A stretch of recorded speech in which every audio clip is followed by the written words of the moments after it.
Episode की शुरुआत में ग्रिमर पुलिस स्टेशन में होता है। ग्रिमर एक पुलिस वाले से मिलने के लिए जाता है जिसका नाम होता है फिलिप जेमन। जेमन नीचे अपना नेल कटर ढूंढ रहा होता है, लेकिन वो उठते वक्त उसको चोट लग जाती है टेबल की वजह से, और वो बोलता है मेरी हाइट बहुत ज़्यादा है इसीलिए मुझे चोट लगती रहती है, और इसको देख के बोलता है कि तुम्हारी हाइट भी काफ़ी अच्छी है। इसके बाद ग्रिमर बोलता है हाँ, और इस वजह से मैं भी चोट खाते रहता हूँ। इसके बाद ये अपना अपना परिचय बता देते हैं। आगे जेमन बोलते हैं प्लीज़ बैठ जाओ, मुझे माफ़ करना लेकिन मुझे भी अपने नाखून काटने होंगे, मेरी बीवी बहुत ज़्यादा चिल्लाती है और इसी वजह से कभी कभार मैं अपने नाखून बहुत ज्यादा छोटे भी कर देता हूँ। इसके बाद जेमन बोलते हैं कल तुम्हारा दिन बहुत भयानक होगा, और तब ग्रिमर बोलते हैं हाँ, इसके बारे में मैंने कभी सोचा ही नहीं था। इसके बाद जेमन बोलते हैं तुम एक फ्रीलांसर जर्नलिस्ट हो तो तुम्हें पेट्रोव की हिस्ट्री के बारे में सब कुछ पता होगा। मिखाइल इवानोविच पेट्रोव, या फिर उसका नाम था रेनहार्ड बियरमैन, जो कि एक जर्मनी था। वो जब जर्मनी एकत्रित हुआ तब वो भाग के आ गया था चेकोस्लोवाकिया, क्योंकि उसके ऊपर ह्यूमन राइट्स और चाइल्ड अब्यूज के केसेस लग रहे थे।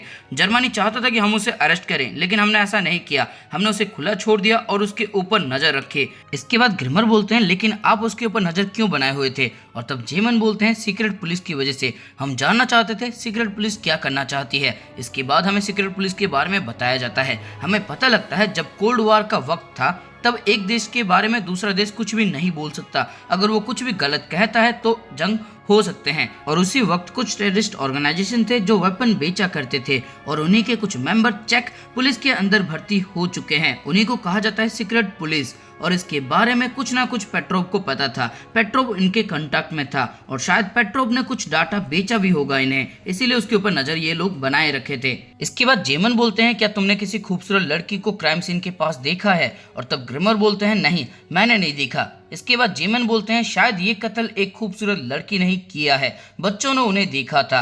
इसके बाद ग्रिमर बोलते हैं लेकिन मैंने किसी लड़की को नहीं देखा, वैसे उन बच्चों के साथ क्या होने वाला है। इसके बाद जेमन बोलते हैं उन्हें अलग अलग ऑर्फनेज में भेज दिया जाएगा। इसके बाद जेमन बोलते हैं तुम इस लफड़े में नहीं पड़ना चाहते थे, तुम्हारे लिए बहुत मुश्किल हुआ होगा, वैसे तुम पेट्रोव से क्या बातें करना चाहते थे। और ग्रिमर बोलते हैं जो कुछ भी आपने अभी बताया मैं इसी के बारे में कुछ बातचीत करना चाहता था।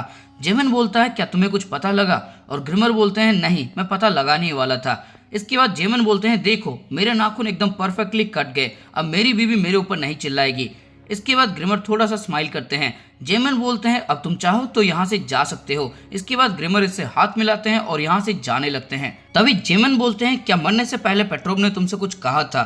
ग्रिमर ना बोलते हैं और यहाँ से चले जाते हैं। वो पेट्रोव के घर के पास आते हैं जहाँ पे एक अनाथ आश्रम की गाड़ी आई होती है। ये 3 बच्चे को लेकर चली जाती है। बच्चे बहुत ज्यादा मायूस होते हैं क्योंकि ये सब एक साथ थे, लेकिन अभी ये अलग हो जाएंगे, ये सब अलग अलग ऑर्फनेज में चले जाएंगे। इसके बाद एक और गाड़ी आती है जो कुछ और बच्चों को ले जाने वाली होती है, लेकिन तभी यहाँ पे ग्रिमर पहुंच जाते हैं और बोलते हैं तुम सब अच्छे दोस्त थे लेकिन अब तुम जुदा हो जाओगे, लेकिन याद रखना तुम सब के सब एक ही आसमान के नीचे रहने वाले हो। एक ना एक दिन ऐसा दिन आएगा जब तुम एक साथ आ जाओगे और सब मिलके फुटबॉल खेल पाओगे। तुम तो लीडर थे ना एंटोनियो, प्लीज सबको खत लिखना, सबको जोड़े रखने की जिम्मेदारी तुम्हारी है। और एंटोनियो के साथ हाथ मिलाता है। इसके बाद एंटोनियो भी यहाँ से चला जाता है। ग्रिमर थोड़ा सा निराश होता है कि उसकी वजह से ऐसा कुछ कांड हो गया। इसके बाद ग्रिमर एक टैक्सी में जाके बैठ जाता है। टैक्सी का ड्राइवर चेक में पूछता है कि तुम कहाँ पे जाना चाहते हो। ग्रिमर बोलता है होटल काफका, लेकिन उससे पहले प्रोचस्का बैंक ले चलो। इसके बाद ड्राइवर बोलता है अच्छा प्रोचस्का बैंक, लेकिन वो चेक में बोल रहा होता है। इसी वजह से ग्रिमर समझ नहीं पाता और बोलता है जर्मनी या फिर इंग्लिश में बातें कर सकते हो। इसके बाद ड्राइवर चेक में बोलता है आज का दिन काफी अच्छा है, और वो अचानक से ब्रेक लगा देता है। इसके बाद ग्रिमर बोलता है तुम ये क्या कर रहे हो, अभी तक हम पहुंचे नहीं है। तभी ड्राइवर बोलता है तुम कहाँ पे जाना चाहते हो, और यहाँ पे एक और पैसेंजर होता है जो बोलता है कि मैं इंडस्ट्रियल डिस्ट्रिक्ट जाना चाहता हूँ। ये दोनों एक दूसरे से बातें कर लेते हैं फुटबॉल गेम के बारे में, जिससे पता लगता है कि ये दोनों एक दूसरे को जानते हैं। इसके बाद ये ड्राइवर टैक्सी को शहर से बाहर ले आता है। ग्रिमर बोलता है हे तुम ये क्या कर रहे हो, हम सिटी से बहुत दूर आ चुके हैं, मुझे सिटी के अंदर एक होटल में जाना था। इसके बाद वो पैसेंजर बोलता है चाबी कहाँ पे है। इसके बाद ग्रिमर बोलता है तुम ये कैसी बातें कर रहे हो, लेकिन तभी वो पैसेंजर इसके मुंह के ऊपर एक जोरदार मुक्का मारता है। इसके बाद हम दिखते हैं टैक्सी एक अनजान जगह पे आकर रुक चुकी होती है। वहां से हम मारपीट की आवाज सुन सकते हैं। तभी ग्रिमर बाहर निकल के आता है और वो आगे भागने लगता है। इसके बाद वो दोनों भी बाहर निकल के आते हैं और वो ड्राइवर बोलता है ये बंदा बहुत ही ज्यादा परेशानी खड़ा कर रहा है। इसके बाद हम ग्रिमर को भागता हुआ देखते हैं। ग्रिमर एक अंडर कंस्ट्रक्शन बिल्डिंग के साइड से दौड़ रहा होता है, लेकिन तभी डेड एंड आ जाता है, जिसकी वजह से ग्रिमर बहुत ज्यादा घबरा जाता है। और तभी गोलियां चलने की आवाज आती है, जिसको सुनने के बाद ग्रिमर बहुत ही ज्यादा डर जाता है। लेकिन हम देखते हैं यहाँ पे जेमन आ चुके होते हैं। जेमन बोलते हैं मुझे लगा था कि तुम्हें कोई खतरा हो सकता है, इसीलिए मैंने तुम्हें फॉलो किया, कहीं तुम्हें चोट तो नहीं लगी। इसके बाद ग्रिमर नीचे बैठ जाता है। जेमन बोलते हैं शायद ये सीक्रेट पुलिस थे जिसके बारे में मैंने तुम्हें बताया था, ये तुमसे क्या चाहते थे? और तब ग्रिमर बोलता है मुझे नहीं पता। इसके बाद जेमन बोलते हैं बिना वजह वो तुम्हारा पीछा नहीं करेंगे, कुछ ना कुछ तो होगा ही, तुम कुछ छुपा रहे हो क्या? इसके बाद ग्रिमर बोलता है नहीं, मैं कुछ भी नहीं छुपा रहा। इसके बाद जेमन बोलते हैं तुम्हें कुछ तो पता होगा कि वो तुम्हारा पीछा क्यों कर रहे थे। और ग्रिमर बोलता है मुझे इसके बारे में कुछ नहीं पता।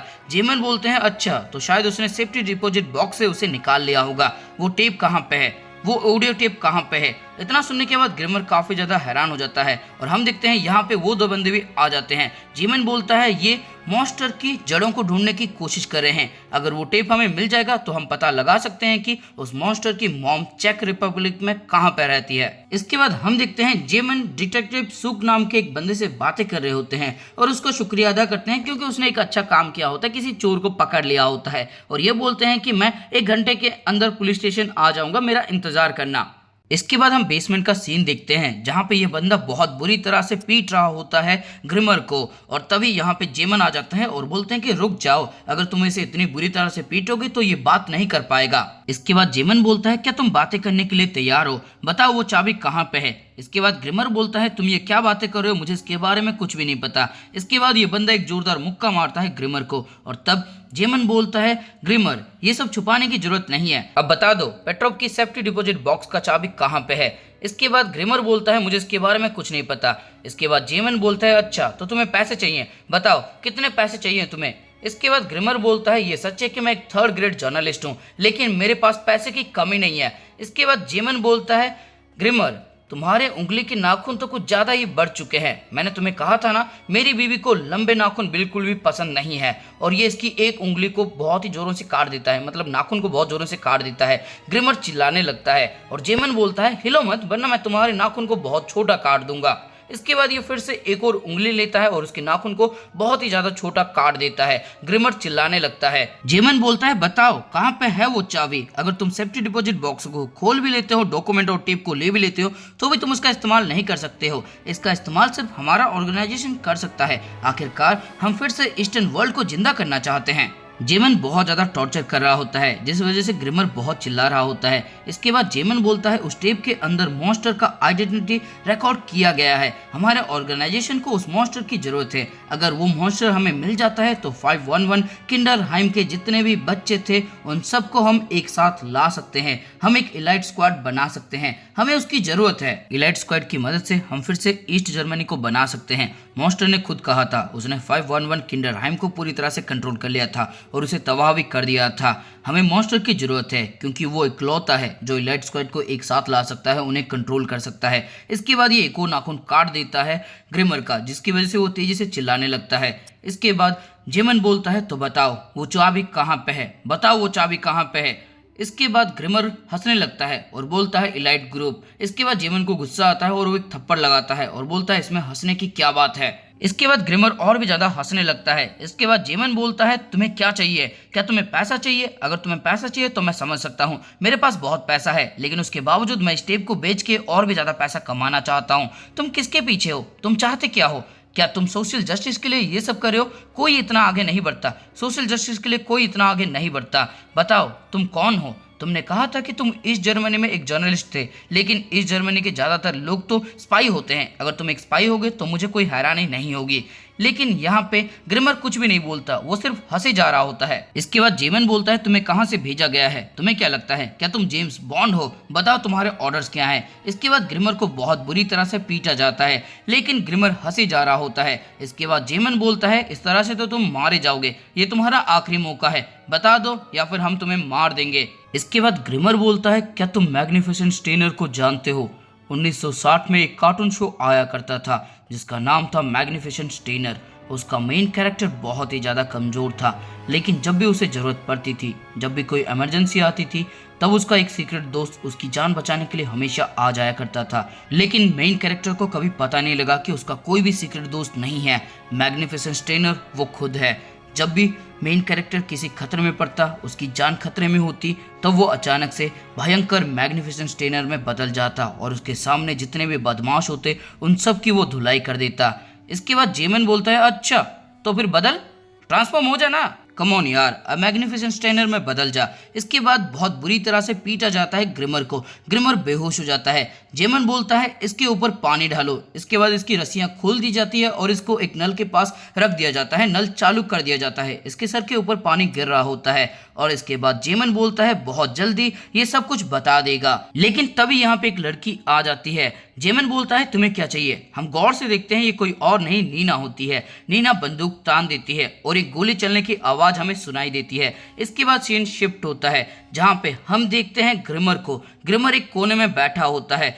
अभी उसको होश आ चुका होता है। वो अपने चारों तरफ देखता है और वो दिखता है यहाँ पे वो तीनों बंदे मारे जा चुके होते हैं। ग्रिमर बोलता है यहाँ पे एक लड़की आई थी। ये डेड बॉडीज को देखने लगता है और अपना भारी सा बैग उठा के आगे बढ़ने लगता है। इसे काफी चोट लगी होती है और बैग बहुत भारी होता है। बहुत ही मुश्किल से अपने होटल रूम तक पहुंच जाता है। बैग रखता है और वहीं पे लेट जाता है और बोलता है वहां पे एक औरत आई थी, उसने एक गोली चलाई थी। एक बंदे के सर पे गोली लगी थी लेकिन बाकी दो के ऊपर कोई भी गोली नहीं लगी थी। इसके बाद ग्रिमर अपने हाथों को देखने लगता है। इसके हाथों में काफी ज्यादा चोट लगी होती है। ग्रिमर सोचता है क्या ये उसी का काम है?